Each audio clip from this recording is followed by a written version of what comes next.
everybody, I'm Outstanding Owen, and today I'm going to read you Chapter 4 of South Sea Adventure. Chapter 4, Mysteries of the Deep. It was night on the deck and there was no lantern near enough to read by, and yet Hal was reading. His only light was a fish, swimming about in a small tank between the two boys. It threw out a stronger glow than a 40-volt bulb. Do you find it on the manual? Asked Roger. Yes, here it is. A lanternfish. A good name for it. The fish had a row of lights along each side like the lighted portholes of a streamer. Then there were two other lights thickly sprinkled over the back.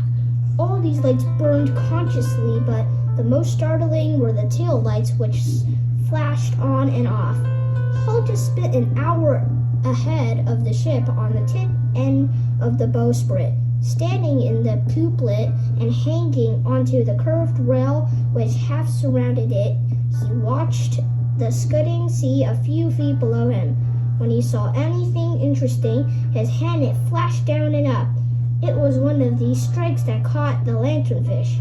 What do you suppose it wants with all those lights? Asked Roger. Well, explained Hal, it's a deep sea fish. It comes to the surface only at night.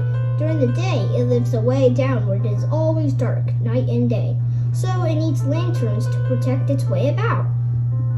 But the sun can shine through the water, objected Roger. The sunlight only goes down 1,000 feet or so. Below that, if you did any deep-sea diving, you would need a lamp.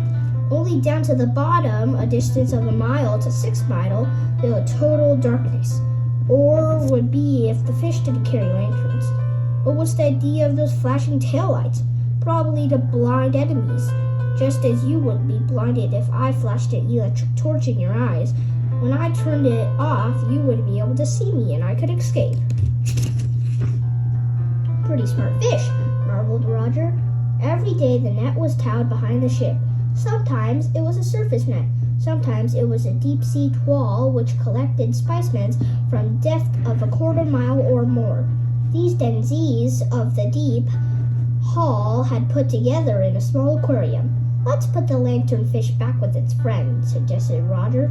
Hal scooped it up with a small net and transferred it into the deep-sea tank. Immediately there was a wild commotion. The lanternfish was perched by a slightly larger fish, was also sprinkled with lights. Every of its fins were illuminated. From its chin dangled brightly with light whiskers. Its name is Star Eater, said Hal.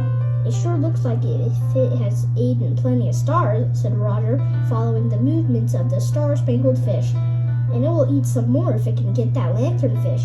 Suddenly the lanternfish flashed at its blinding tail. The confused Star Eater stopped and its quarry escaped to hide from the far corner of the tank. Some of the fish gave out a green light, some yellow, some red. One carried a look like a small electric bug suspended off of its face. One had no lights. Hal found its description on the manual. It was blind, therefore it could not use lights to see where it was going. Instead, it was like a blind man walking down the street, tapping his cane ahead of him. Only in this case, there were about 20 canes long, feelers that spread out in every direction like reaching fingers.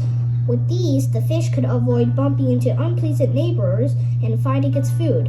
But some of these specimens were not in the manual. Hal wrote descriptions of these and made very careful drawings. Perhaps they were new to science. He was their discoverer. Some of them might be named after him. It seemed a little absurd that Hal and Roger, they should be finding things unknown to scientists. Could it be? Said Hal. Last year, the Smithsonian Institute made a study of fish near the Bikton Atoll. Of 481 species studied, 79 were new. That's 1 out of every 6.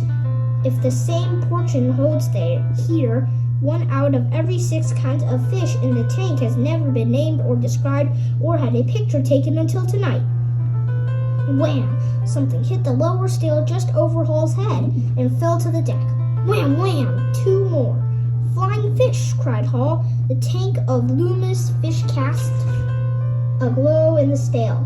Flying fish attracted by the light were flying on board. I'll be the catcher, said Roger.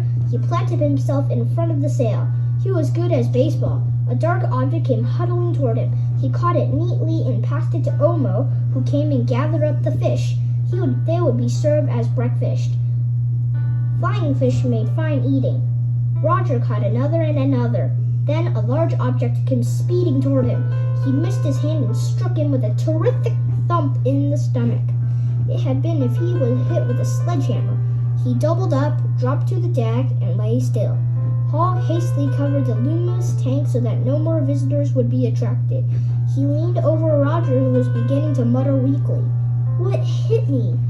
Planted against Roger's stomach, Hal found something that felt like a large rock covered with razor-sharp ridges. He played his torch on it and saw a fish that looked something like a knight in full armor.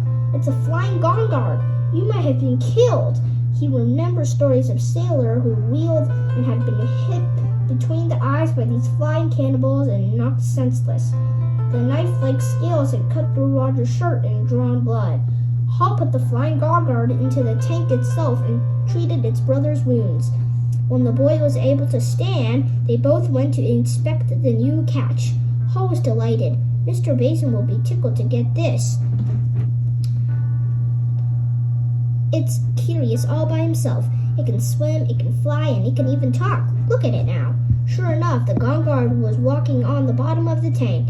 Its two fins served as legs. It strolled for a while, then broke into a sudden trot.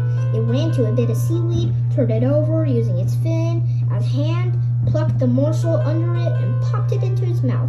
Roger laughed, holding his hand over the sore stomach. "What a performer! Mr. Basin will love it, until it jumps out of the pool and hits a big chef in the pit of the stomach." He patted his bruised midriff. "Not that I wish the gentleman any harm, but I like to be there when it happens." Alright everybody, I've hit chapter 5, and I'll see you next time. Bye!